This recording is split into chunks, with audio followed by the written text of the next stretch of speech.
नमस्ते। थर्ड आई में आपका स्वागत है। अंतोगत्वा ऊंट पहाड़ के नीचे आ ही गया।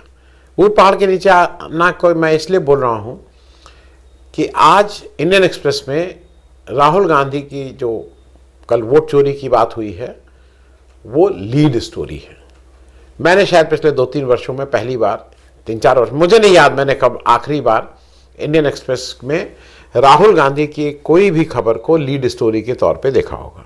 इवन भारत जोड़ो यात्रा पूरी निकल गई, वो लीड स्टोरी नहीं बन पाई। लेकिन अब राहुल गांधी ने, जिसको कहते हैं ना, गेट क्रैश करके मजबूर किया है इस मीडिया को, प्रिंट मीडिया को, कि नहीं, मैं हूं और मैं इस देश में अब एजेंडा सेट करूंगा। बीजेपी को एक्सप्लेनेशन देना होगा, बीजेपी को ये सफाई देनी होगी कि उसने पिछले 11 साल में क्या किया। ये कोई बहुत आसान चीज नहीं है, क्योंकि जो राहुल गांधी ने किया उससे तमाम एजेंडे सेट हो रहे हैं। उससे न केवल उन्हीं का नहीं एजेंडा सेट हो रहा, पूरे विपक्ष आज उनकी तरफ देख रहा है। और जो मुझे लगता है कि क्यों ये हुआ है, पहली चीज मुझे राहुल गांधी का कमिटमेंट, राहुल गांधी की ईमानदारी और राहुल गांधी का फोकस रहना। जनरली उनको शुरू में जिस तरह से पप्पू पप्पू करके हजारों करोड़ रुपया खर्चा करके बीजेपी ने एक इमेज ये बनाई थी कि ये नॉन सीरियस पॉलिटिशियन है। पॉलिटिशियन इंपल्सिव हो सकते हैं, राहुल गांधी इंपल्सिव हो सकते हैं, मान सकते हैं, संवेदनशील हो सकते हैं, लेकिन नॉन सीरियस हैं ये नहीं। कोई भी ग्रो करता है, ग्रो भी कर रहे हैं, इसमें भी कोई दो राय नहीं है। अब राहुल गांधी को मेरे ख्याल में अब रोकना तो बीजेपी के बस का नहीं है। और इसी चीज को लेके मुझे हरदम एक बात की अब चिंता होती है कि राहुल, ये पास्ट में होता आया है, कई बार हुआ है, और इसलिए मैं कह रहा हूं कि जिसको, इस देश में बहुत से ऐसे लोग हैं जिनको अगर दूसरे की विचारधारा पसंद नहीं है, तो उस विचारधारा का जो सबसे परम आदरणीय, सुबह जिसका नाम देख के उठते हैं, उसका नाम गोडसे था, और गोडसे ने गांधी की हत्या की थी। हत्या कायर लोग करते हैं, इसमें कोई दो राय नहीं है, लेकिन इस देश में महात्मा गांधी की हत्या हो चुकी है। और इसलिए मुझे यह डर लगता है कि आज एक विचारधारा, जिस विचारधारा के विरोध में डट के जिस तरह से राहुल गांधी खड़े हैं, मुझे कहीं ना कहीं उनकी सुरक्षा को लेकर चिंता होती है। और वो इसलिए चिंता होती है कि देखिए, यहां पे दिक्कत क्या है, यहां पे सिस्टम अब नहीं चल रहे हैं, इंस्टीट्यूशंस नहीं चल रहे हैं, इंडिपेंडेंट नहीं है इंस्टीट्यूशंस। सुरक्षा का मामला इस देश में मिनिस्ट्री ऑफ होम देखता है, केंद्र के बड़े नेताओं की सुरक्षा का। 6 कैटेगरीज ऑफ सुरक्षा हैं, 6 कैटेगरी मानी जाती हैं। SPG, Z+, Z, Y+, Y और X। इसमें एसपीजी केवल पीएम के पास रहेगी।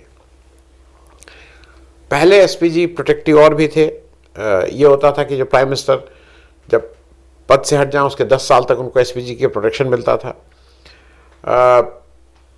गांधी परिवार को, क्योंकि इंदिरा गांधी की भी हत्या हुई, राजीव गांधी की भी हत्या हुई, उसके बाद एसपीजी का गठन हुआ। ये हुआ कि वो एसपीजी प्रोटेक्शन, मतलब विशिष्ट सुरक्षा गांधी परिवार को मिलती रहेगी। अब ये भी समझ लीजिए कि इसमें कौन, मतलब एसपीजी एक ट्रेंड कैसे रिएक्ट करना, ये है। इसमें पहले एनएसजी होता था, अगर आपको याद हो। एनएसजी में जो Z+ सुरक्षा जिनको मिलती है उनको एनएसजी मिलता है, और एनएसजी में सीआरपीएफ, आईटीबीपी, इन सब के लोग आए रहते हैं। प्रेसिडेंट का अपना प्रेसिडेंट बॉडीगार्ड होते हैं, लेकिन वो भी Z+ सुरक्षा के हैं। इस देश में vice president, home minister, UP chief minister, देवे गौड़ा साहब, ये सब लोग Z+ सिक्योरिटी के हैं। मैं एक चीज और बता दूं, 1991 से जब, मतलब एसपीजी का जो भी फॉर्म था, तब से 2019 तक 28 साल तक एसपीजी के प्रोटेक्शन में सोनिया गांधी, राहुल गांधी और प्रियंका गांधी रहे हैं। 2019 में मोदी जी ने और उनके साथी अमित शाह ने ये कानून लाए कि नहीं, एसपीजी केवल प्राइम मिनिस्टर को मिलेगा, इन लोगों को नहीं मिलेगा। जबकि पास्ट की हिस्ट्री ये है कि जब राजीव गांधी की हत्या हुई तो उनसे उनका एसपीजी कवर हटा लिया गया था। अब मैं एक चीज ये बता दूं कि जो राहुल गांधी अब हैं वो अब केवल कांग्रेस का चेहरा नहीं रह गए हैं, वो संपूर्ण विपक्ष का चेहरा है। और आज की तारीख में जो वो गुडविल अपने साथ ला रहे हैं वो बार बार प्रूव हो रहा है। मैं 2 एग्जाम्पल आपको दे सकता हूं।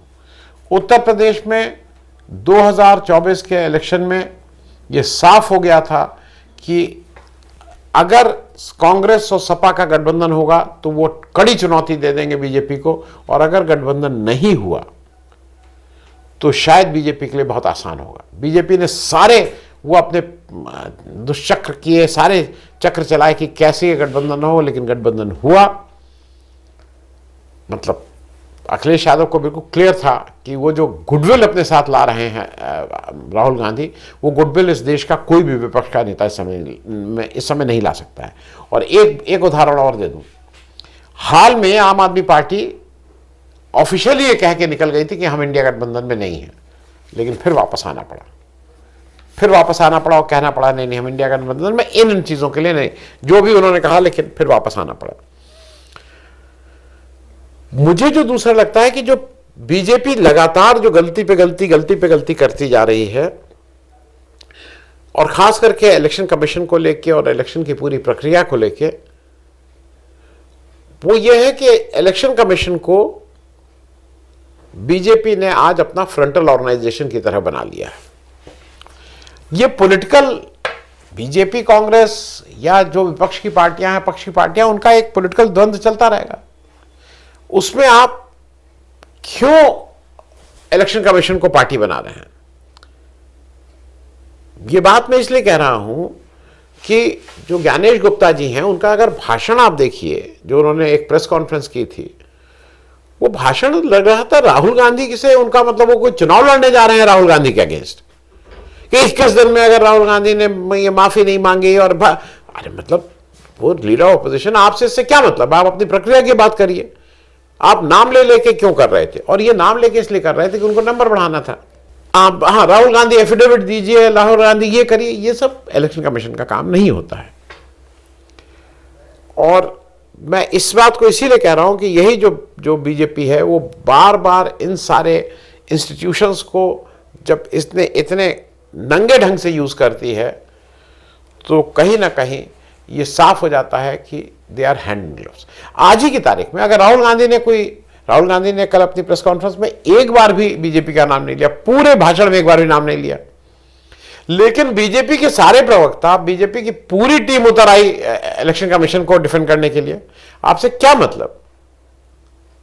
अगर एक कोई इसमें देश में इतनी पार्टियां हैं, एक कोई पार्टी को कुछ उससे शिकायत है, वो उनसे कुछ जवाब मांग रहा है, तो आप इसमें क्या कौन है भाई? जबकि ये सरकार का हिस्सा नहीं है, it is not part of the government, ये इंडिपेंडेंट एजेंसी है। मुझे एक चीज और लगती है कि अभी क्या हो रहा है ना, कि मोदी सरकार जो है वो 1-2 फ्रंट पे तो इस बुरी तरह से विफल सारे फ्रंट पे हुई है। रक्षा में देख लीजिए तो अग्निवीर, आर्थिक में देख लीजिए तो क्या क्या नहीं, नोटबंदी से लेके मालूम नहीं क्या क्या नहीं, हर जगह विफल हुए हैं। लेकिन विदेश नीति एक ऐसा जगह है जहां पे तो इनके पास कुछ तन ढकने को कुछ नहीं बचा है, टोटली एक्सपोज। आप यूएसए कि चाइना कि कहां जा रहे हैं, दोनों आपको तंग कर रहे हैं, दोनों आपसे वो ट्रंप एक दिन कहते हैं, दूसरे दिन नया टैरिफ लगा देते हैं। पाकिस्तान में हम सब लोग कह रहे हैं भाई वो सही बात है, उनके यहां से टेररिस्ट आए, आतंकवादी आए, यहां हत्याएं की, लेकिन वही पाकिस्तान हर जगह, चाहे वो यूएन हो चाहे एससीओ हो, जहां पे दोनों जगह भारत मेंबर है, पाकिस्तान बन जा रहा है एंटी टेररिस्ट वाला कोई ऑर्गेनाइजेशन, जो उनकी कमेटी होती है उसका चेयरपर्सन पाकिस्तान बन रहा है। यह भी कोई अजीब सी बात है। हो क्या रहा है कि ये जो 2 शीर्ष नेतृत्व है ना बीजेपी का, ये गिर के शेर हैं, घर में शेर हैं। वो गिर फॉरेस्ट से बाहर निकाल दीजिए, ये बकरी हो जा रहे हैं। भाई अगर आपको ने पुलवामा, माफ कीजिएगा, पहलगाम और ये सब किया और ऑपरेशन सिंदूर किया, तो आप क्यों नहीं चले गए विदेश? आप तो दौड़े दौड़े कश्मीर चले जा रहे हैं, यहां चले जा रहे हैं, बिहार चले जा रहे हैं, हर जगह आप ही चले जा रहे हैं, आप 2 लोग। तो आप आप क्यों नहीं गए? आपके नंबर 2 क्यों नहीं गए? नंबर 3 क्यों नहीं गए? क्योंकि आपको डर था। आप मारे डर के नहीं गए और 7 डेलीगेशन भेजे। वो डेलीगेशन भी इसलिए नहीं भेजे कि वहां कुछ हो, घर में यहां पे डोमेस्टिक वोटर जो आपका उसको कंफ्यूज करिए, इसीलिए आपने वहां भेजे। क्योंकि देखिए ऐसा ना, ये बिल्कुल साफ होता जा रहा है कि आप जो इस समय सरकार चले वो केवल तिकड़म जानती है। तिकड़म से सरकार कैसे चलाना है, कैसे वोट चोरी करके एक मैंडेट जो आपको नहीं बैठना चाहिए, आपको मैंडेट आप ले रहे हैं, कैसे राहुल गांधी की मैनिपुलेट करके सदस्यता ले लो और 24 घंटे के अंदर उनका सदस्यता भी रद्द करो, घर भी निकाल दो। ये सब आपको लग रहा है कि इससे मामला लोग बड़े खुश होंगे कि आप क्या हैं, लोग खुश नहीं हो रहे हैं। कैसे कानून बदल दो, वो इलेक्शन कमीशन से कोई मांग रहा है, पंजाब हाई कोर्ट में जाके प्राचा की साहब की पिटीशन हो रही है, उसमें ऑर्डर पास हो रहा है कि भाई वो सीसीटीवी कैमरा और ये सब का वो दीजिए। आप कानून ही बदल दे रहे हैं, इन्हें नहीं दिया जाएगा। कैसे गवर्नर के पद का मिसयूज करो, मतलब एक नई डिबेट अच्छी है। वो कल साहब कह रहे हैं चुने हुए प्रतिनिधि अपना कुछ भी बिल पास करके भेजते हैं, गवर्नर साहब उसको नहीं पास करेंगे, वो उसके ऊपर बैठ जाएंगे। सुबह 4 बजे 5 बजे किसी को चाहेंगे उसको शपथ दिला देंगे, सुप्रीम कोर्ट कहेगा कि वो गलत था, लेकिन उसके बाद कुछ नहीं करेगा। कैसे जी हजूरी करके काम करवाना है, और उसका सबसे जीता जागता उदाहरण ये थे भाई साहब, समझ गए होंगे, मैं नाम नहीं लूंगा, जिनको अभी ये समझ गए, ये भाई साहब थे। कैसे जुडिशरी को कंट्रोल करना है, कैसे चीफ जस्टिस ऑफ इंडिया के घर जबरदस्ती घुस जाना है, घंटी घंटी बजा के गणेश आरती करनी है और फिर पूरे भारत में ये मैसेज देना है अपना आदमी है, और वो अपना आदमी निकला भी। देखिए राहुल गांधी आज क्यों हेडलाइन उनको देनी पड़ रही है, ये क्लैरिटी रखिए। क्योंकि विपक्ष को उन्होंने वो दम दे दिया है जो अभी तक विपक्ष के पास नहीं था।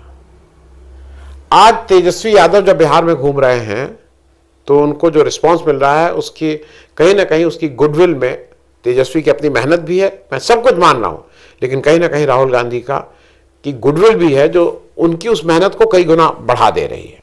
आज जब तेजस्वी पेन बांट रहे थे और कहीं कुछ पेन गिर गई कहीं नीचे, उसको लेके भाजपा के लोग हल्ला मचा रहे हैं कि अपमान किया। जब 15 अगस्त में मोदी जी कहते हैं कि सब लोग झंडा ले जाओ और वो करो, और झंडे का जो अपमान होता है जिस तरह से सड़क पे फैले रहते हैं, तब नहीं अपमान होता है, कलम का अपमान हो रहा है। क्योंकि राहुल गांधी को ये बीजेपी को बहुत ज्यादा एफर्ट करना पड़ता है इनको बाहर निकालने के लिए, इनको बाहर रखने के लिए। आज तक भारत जोड़ो यात्रा का उत्तर नहीं मिल पाया। भारत जोड़ो यात्रा एक ऐसा बड़ा काम कर दिया राहुल गांधी, उसका उत्तर आपने राम जन्मभूमि मंदिर को बना के या आपने बड़ा एक कुंभ मेला को बना के आपने सोचा था कि उसका जवाब होगा, नहीं उसका जवाब है। आप प्रयागराज भी हारे, आप अयोध्या भी हारे, जहां पे 2 आयोजन किए थे, तो उससे नहीं फर्क पड़ रहा है। भारत जोड़ो यात्रा को भारत जोड़ो यात्रा जैसे ही काम से आप जवाब दे सकते हैं, ये तिकड़म से आप ये काम नहीं कर सकते हैं। क्योंकि राहुल गांधी एक काम और किए हैं, उन्होंने उनकी क्यों वो आज हेडलाइन बन रहा है, क्योंकि उनके पास न्यूज वैल्यू है। कोई भी प्रतिष्ठान, कोई भी समाचार प्रतिष्ठान को न्यूज चाहिए, किसके पास न्यूज वैल्यू है? बीजेपी के पास प्रचार है, न्यूज वैल्यू नहीं है। केवल प्रचार करिए, प्रचार, पब्लिसिटी, इवेंट, न्यूज नहीं है। तो न्यूज राहुल गांधी के पास है, प्रेस कॉन्फ्रेंस कर रहे हैं, बेझिझक होकर कर रहे हैं, कुछ क्वेश्चन पूछो सब सुनने को तैयार हैं, सब पे जवाब देने को तैयार हैं। लेकिन यहां नहीं, आम चूस के खाते हैं कि काट के खाते हैं। इस पे हा क्या बढ़िया जवाब दे दिया मैंने। क्योंकि एक चीज और हुई है, सोशल मीडिया पे राहुल गांधी या विपक्ष के लोग बहुत लेट स्टार्ट किए हैं, लेकिन आज सोशल मीडिया पे बीजेपी की जो ट्रोल आर्मी वो खड़ी नहीं हो पा रही। आप अगर फेक न्यूज को हटा दें तो ये मतलब बीजेपी और ऑपोजिशन का तो कोई फिर है ही नहीं। ये तो फेक न्यूज डाल के उसको जिंदा रखे हुए हैं किसी तरह से। और सबसे बड़ी बात जो अंत में मैं कह के खत्म करूंगा कि ये बिल्कुल स्पष्ट हो गया है कि एक व्यक्ति है जो केवल फेंकता है, केवल फेंकना, केवल जुमला, केवल झूठ, वो केवल फेंकता है। मैं नॉन बायोलॉजिकल हूं, इस तरह की बातें करता है। नाले से गैस निकल रही थी, मैंने देखा, उस गैस को करके मैंने उससे आग जला दी। जब बादल आ गए तो मैंने ये देख लिया कि अब रडार काम नहीं करेगा, तो मैंने जहाज, फाइटर प्लेन भेज दिए। इस तरह के लफाजी की जा रही है। दूसरी तरफ राहुल गांधी सीरियस इश्यूज पे बोल रहे हैं, सिर्फ समस्या ही नहीं बता रहे हैं, समस्या का समाधान भी बता रहे हैं। और मुझे अब ऐसा लगता है कि ये टर्निंग पॉइंट हो चुका है। अब राहुल गांधी को हेडलाइन से दूर रखना मेरे ख्याल में इन जो भी मीडिया संस्थान हैं, चाहे प्रिंट हो चाहे इलेक्ट्रॉनिक हो, उनके लिए आत्मघाती कदम होगा। क्योंकि धीरे धीरे आप ऐसे ही डिस्क्रेडिटेड थे, अब लोग आपकी न्यूज़ देखना भी, जो थोड़े बहुत हैं वो भी बंद कर देंगे अगर आपने ये रवैया रखा तो। थैंक यू सो मच, धन्यवाद।